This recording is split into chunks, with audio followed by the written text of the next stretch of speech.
अस्सलाम वालेकुम everyone, welcome back to my channel.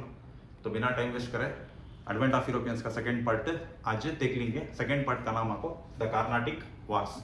अब ये कार्नाटिक वार्स क्या, इसकी वजह क्या, इसके रीजंस क्या, सब मैं ये वीडियो मैच कवर करने की कोशिश करता हूँ। तो लास्ट तक आप बने रहो, कुछ भी मिस नहीं कर लेना चाह रही तो वीडियो को स्किप करना है तो बिल्कुल भी जाओ ना को। It is very important for your examination, specially 10th standard. तो देखेंगे कार्नाटिक वार्स क्या ये करको। देखो कार्नाटिक वार्स करने का इंडिया में कौन से भी किंग्स को नहीं हुआ, डायरेक्टली या इनडायरेक्टली वो किसके दरमियान हुई इसका तो दो यूरोपियंस के बीच, जिनका नाम आपको इंग्लिश एंड फ्रेंच। तो तफसील से जानेंगे कार्नाटिक ये किसे बोलती है, तो एक रीजन को बोलती है। रीजन सिंपल से समझना हो तो प्लेस, प्लेस को बोलते हैं कार्नाटिक बोल को। अब वो कौन सी प्लेस सर इंडिया में थी इसको, तो इंडिया को तुम्हें गौर से देखे तो जो नीचे का हिस्सा है जिसे हमें साउथ कहते हैं, आगे सदर्न पार्ट ऑफ इंडिया को वो दौर में क्या बोलते थे, कार्नाटिक बोलते थे प्लेस। अब वो फ्रेंच वाले और इंग्लिश वाले कई साल लड़े, क्या क्या हुआ आओ समझने की कोशिश करेंगे। फ्रेंच का एक गवर्नर रहता है फर्स्ट कार्नाटिक वॉर में, जिसका नाम आपको डुप्लेक्स। अभी डुप्लेक्स क्या करता है तो इसे मालूम रहता मैं एक जना हरा सकता नहीं इंग्लिश वाले को बोल को, तो इन्हें क्या करता है अपने एक साथी, उसका नाम आपको ला बोर्डनेस, जो कि मॉरिशियस में रहता है, इसे रिक्वेस्ट करता है। कौन है डुप्लेक्स, इसे रिक्वेस्ट करता है कि तू आको मुझे मदद कर। क्या मदद कर तो इंग्लिश के पास एक प्लेस है जिसका नाम मद्रास, ये प्लेस को हमें क्या करेंगे, कैप्चर कर लेंगे, हमारी हुकूमत ला लेंगे। तो इन लॉ ऑर्डिनेंस डुप्लेक्स के बाद को मान लो को अमल कर लो, सीधा इंडिया को आपको मद्रास करने के प्लेस को क्या कर दो, कैप्चर कर दो। अब कैप्चर कर दो तो साउथ में मद्रास एक नहीं था, बहुत सारे अदर प्लेसेस भी थे। तो मेन प्लेस आपको आरकोट कर था। आरकोट का जो राजा रहता 19 पूरे कर्नाटक का राजा होता था सो। तो वो दौर में आरकोट का राजा यानी कि कर्नाटक का राजा कौन था तो अनवरुद्दीन, नवाब अनवरुद्दीन। इंग्लिश वाले क्या करती, ये भाई साहब करने जाते, अनवरुद्दीन साहब प्लीज हमारी मदद करो, कौन की लॉ ऑर्डिनेंस कर पाए मॉरिशियस से, आपको हमारा मद्रास क्या करे, कैप्चर कर ले को। अनवरुद्दीन उनको खड़िया तख्तों से फट के नीचे, तुम्हारे साथ ऐसा कर दे क्या नहीं हो, मैं मेरी पूरी आर्मी भेज दूं, जाको वापस से लड़न दे फ्रेंच वाले के ऊपर, जो कि मद्रास में बसीना उनके ऊपर कर। अनवरुद्दीन अपनी पूरी आर्मी भेजता है। अनफॉर्चुनेटली क्या होता है, टाइम फिश हो जाता है, अनवरुद्दीन की पूरी आर्मी हार जाती है। तो इंग्लिश क्या करती है, ये लड़ने लड़ाने में क्या भी नहीं है, डुप्लेक्स को छोड़ो, सीधा किससे बात करेंगे, हमें लॉ ऑर्डिनेंस को बात करेंगे। अभी ना बाहर से आएगा तो राजा तो बनने नहीं आया होता, क्या कमाने से आया होता, सो वो लड़कों की कमाना इन्हें, इसे मिठे बातों से मये से देखो भेजा लेंगे बोल को। इंग्लिश गई की नहीं क्या करते, जरा पैसा दे डालती किसे, लॉ ऑर्डिनेंस को। लॉ ऑर्डिनेंस इसे डाटा सलाम बोला होगा डुप्लेक्स को, पैसा लेता और वापस काम भाग जाता है, मॉरिशियस को चले जाता है। अब डुप्लेक्स करने के जो भाई बुलाए हती ना पा मेरे को हाथा पाँव जोड़ को, उन्होंने दिमाग खराब कर लेती, फुल गुस्सा हो जाती हो गई कि नहीं कि क्या करती तो वापस कूदती मद्रास को, अब मजाक को पूरी को खत्म कर दो तुम को। लेकिन वो ऐसा करने का था, लॉ ऑर्डिनेंस साइंस पहले कर सकते थे उन्होंने। अब क्या होता है, डुप्लेक्स एक जने जाती फुल गुस्से में, गुस्सा पूरा ठंडा हो जाता है, इंग्लिश वाले हरा को भेज डालते डुप्लेक्स को, तो मद्रास से इनके पास ही छह जाता है। ये आपको फर्स्ट कार्नाटिक की कहानी। अब इस इंग्लिश में तुम्हें कैसा लिख सकती है, on the request of the Dupleix La Bourdonnais from Mauritius visited to India and captured the Madras. English requested Nawab Anwaruddin to help them. Nawab Anwaruddin sent the army, but unfortunately defeated in the war. Law ordinance took money from English and went back to Mauritius. Enraged by this, Dupleix attacked Madras, but defeated with the hands of the English. ये पूरी कहानी first Carnatic वार की। इसके बाद इनका दो का settlement जो होता है ना, हर वार एक सेटलमेंट को खत्म होती है। Settlement in the sense and agreement. अब एग्रीमेंट को हिस्ट्री के अंदर क्या नाम से बुलाती है तो ट्रीटीज, ये बोलते हैं टीचर दूंगा, वेरी वेरी इंपॉर्टेंट, लिख लेना, मार्क कर लियो, क्या की कर लियो, तो तुम्हें जब समझे तो लिखना होता है। ये ट्रीटी यानी कि सेटलमेंट, अब इन्होंने क्या क्या बातों को सेटल करना कर को, ये ट्रीटी का नाम आपको एक्स-प्ला-चैपल फर्स्ट कार्नाटिक वार की ट्रीटी है। ये इंडिया के अंदर नहीं होती, यूरोप में होती। उस वजह से इसका नाम भी इंग्लिश वाले के जैसा है। So this much is about the first Carnatic war. अब next second Carnatic war. Second Carnatic war है तुम्हें याद रखना हो तो किसे याद रखना हो तो दो प्लेसेस को याद रखना पड़ता है। एक तरफ तुम्हें Hyderabad, one more side another name Karnataka itself, bracket में और अंडरस्टैंड का। तो हैदराबाद और ऑर्कोट। अनदर थिंग, ये भी किसके बीच में हुई? सो फ्रेंच एंड इंग्लिश, इनो इनके सपोर्टर्स, इनो इनके सपोर्टर्स। तो क्या होता है, फ्रेंच वाले हैदराबाद में एक आदमी को राजा बना को बिठाते। वो आदमी का नाम क्या है? तो सलाबत जंग,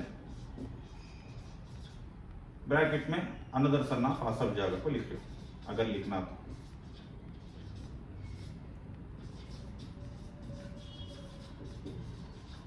इसे क्या करते हैं, सलाबत जंग को फ्रेंच वाले हेल्प करे कि नहीं कि निजाम ऑफ हैदराबाद बना लेते। निजाम कहते हैं कि राजा बना लेते, निजाम ऑफ हैदराबाद। और इसकी देख रेख करने के वास्ते, ये भाई साहब की हिफाजत करने के वास्ते अपना एक खास ऑफिसर इसके प्रोटेक्शन में लगा दी। वो ऑफिसर का नाम आपको गुस्सी, ठीक है। तो फ्रेंच वाले ये कारनामे हैं कर रही हैं। इंग्लिश को फुल दिमाग खराब हो जाता क्या है जा कोई नो इनके पॉलिटिकल एजेंडा में काम दे रही है। ऐसा क्या करती है भी चुपके बैठते नहीं फ्रेंच वाले। अगेन कर्नाटिक में क्या करती, चंदा साहेब कर को और एक आदमी इनको यहाँ का नवाब बना देते। यहाँ तक तो ठीक था, यहाँ फुल ले लेते। अब जल को राख होगी किसे? इंग्लिश वाले की। तो इनो क्या करती, रॉबर्ट क्लाइव इंग्लिश का जो गवर्नर जनरल आता है, इन्हें गया सीधा अटैक कर दोगा किसके ऊपर है? आर्कोट के ऊपर, यानी कि चंदा साहिब के ऊपर अटैक कर देता है। अटैक करता है, डिफीट करता है और जंग में मार देता है। He defeated and killed in the war. मारने के बाद English again they made another person as the nawab of Karnataka. तो अपनी पसंद से और एक आदमी को यहाँ नवाब बना को बिठा दी। वो आदमी का नाम क्या है? तो मोहम्मद अली। इनो कौन सा? मोहम्मद अली। इनो कौन भी नहीं, फर्स्ट कर्नाटिक वार में अनवरुद्दीन रहती जो इंग्लिश के सपोर्ट कर रहे थी, उनके फर्जन इनो यानी कि सन, इनको बना को बिठा देते। तो वैसा यहाँ फ्रेंच वाले पूरी तरह से हार गए, यानी कि इंग्लिश का दबाव पूरी जगह से बढ़ गया। तो इंग्लिश का दबाव जैसा पूरी तरह से बढ़ जाता है, फ्रेंच वाले वैसा भी हार जाते सेकंड कर्नाटिक वार। और ये कर्नाटिक वार जो है सेकंड कर्नाटिक वार एक ट्रीटी ऑफ पौंडीचेरी के ऊपर खत्म हो जाए।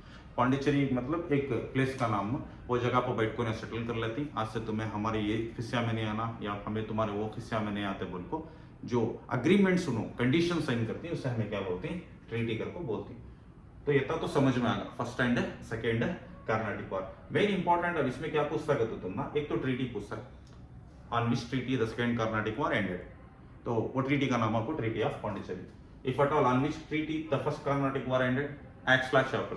तो ये चीजों को तुम्हें गौर से याद रखना पड़ता है। और एक मोस्ट इंपॉर्टेंट थिंग है, war brought laurels to English and political setback to French कर को, वो आपको सेकेंड कर्नाटिक वार। मतलब क्या सर इसका? तो वो कौन सी जंग जो वाहवाही ले लगी इंग्लिश के वास्ते, वाहवाही मतलब अप्रिसिएशन ले लगी और बहुत सारा बदनाम भी आई फ्रेंच को, वो कौन सी वार? तो सेकेंड कर्नाटिक वार।